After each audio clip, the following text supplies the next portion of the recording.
So I'm shaving, getting ready for work, and my oldest son was 6 years old at the time. He's sitting on the floor next to me watching me shave. And I'm asking him, so what are you going to do today? What are you going to learn today? You know, what are you going to play at recess? And then he says to me, I told Mommy she shouldn't kiss Uncle Stelios on the lips.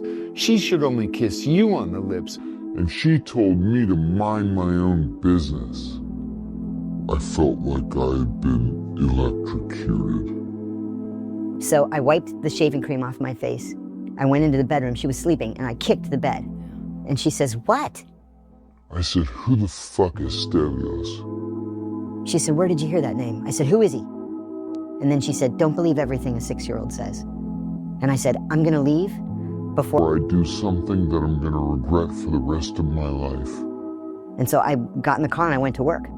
And that afternoon, she started calling me every 5 seconds. And I just would let it go to voicemail. Finally, the secretary came into my office and she said, John, your wife's on the phone and she's crying. I said, yeah, she should be crying.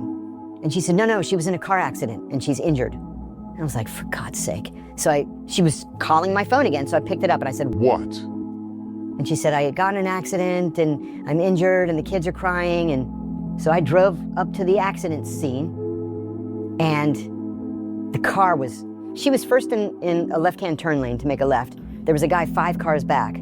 Greeks are very impatient drivers. She went to make the left. He came from the back and just T-boned her.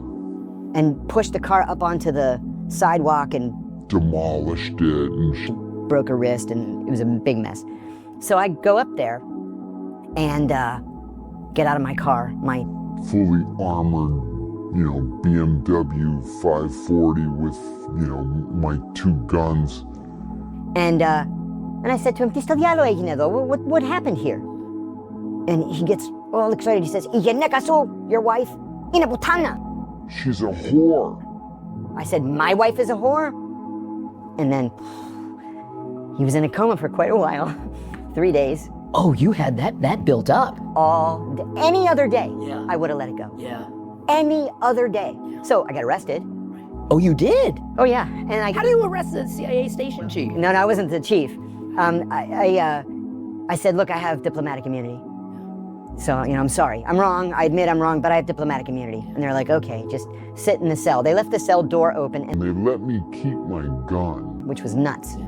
But then they brought me in, and the guy, he was clearly concussed. He hadn't yet kind of, faded out. That was at the hospital later. But he was sitting there in a chair, and he's just like, you could see like the birds tweeting, from the cartoons. And he says to me, so what happened? So I told the story. And then this is the police captain for the whole station. And he says to the guy, is that true? You called his wife a whore? And he said, yes, we got in an accident. She yelled at me and I called her a whore.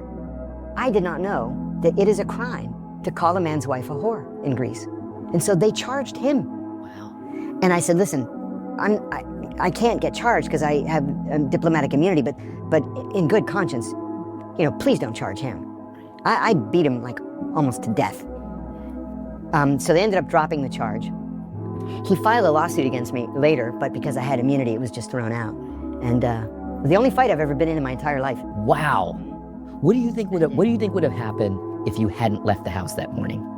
Because remember the moment you said, I'm going to leave here before I do something I regret? Yeah, so many different places where you could ask yourself what you would do in a certain circumstance.